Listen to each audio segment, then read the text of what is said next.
మన VVIT university, absolute discipline, absolute education.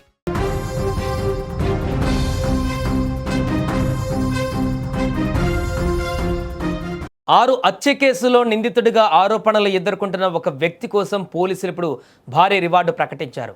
అతడి ఆచూకీ చెబితే ఏకంగా 2 లక్షల రూపాయల నగదు బహుమతి ఇస్తామని ప్రకటించారు. ప్రస్తుతం ఈ ప్రకటన సోషల్ మీడియాలో వైరల్గా మారింది. అసలు ఎవరి రాజ్ కుమార్, ఎందుకు అతని కోసం పోలీసులు ప్రత్యేక వేట కొనసాగిస్తున్నారు?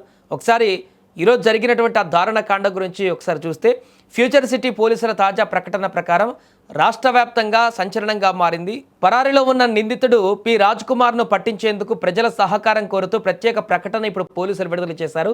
అతడి ఆచూకీ తెలిపే వారికి 2 లక్షల రూపాయల నగదు బహుమతి ఇస్తామంటూ ప్రకటించారు.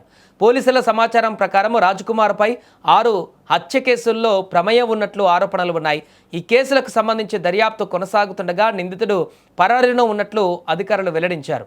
రాజ్ కుమార్ను పట్టుకునేందుకు ఇప్పటికే పలుచోట్ల గాలింపు చర్యలు కొనసాగుతున్నాయని పోలీసులు తెలిపారు.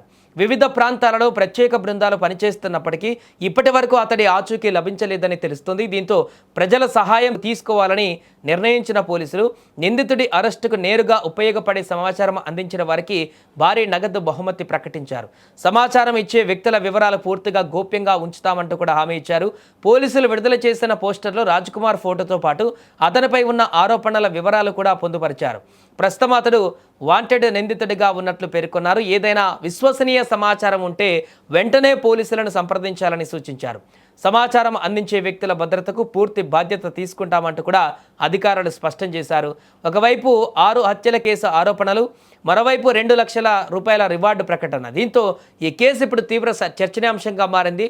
రాజ్ కుమార్ ఎక్కడ ఉన్నాడు, అతన్ని పోలీసులు ఎప్పుడు పట్టుకుంటారు అన్నది ఆసక్తికరంగా మారింది. ఏదేమైనా 6గురిని అత్యంత దారుణంగా పోక్సో కేసులో అరెస్ట్ అయినటువంటి నిందితుడు బయటకు వచ్చిన తర్వాత 6గురిని కేసు పెట్టినటువంటి బాలికను, వారి అమ్మని, వాళ్ళ నానమ్మని తో పాటుగా వీరి కుటుంబ సభ్యులని, భార్యని, పిల్లలను కూడా అత్యంత దారుణంగా పైశాచికంగా చంపేసినటువంటి ఈ దారుణ ఘటన ఈరోజు ఉదయమే వెలుగులోకి రావడం జరిగింది. ఈ ఉదయం నుంచి అతను పరారీలో ఉన్నటువంటి నేపథ్యంలో పోలీసులు తాజాగా ఈ ప్రకటన విడుదల చేశారు.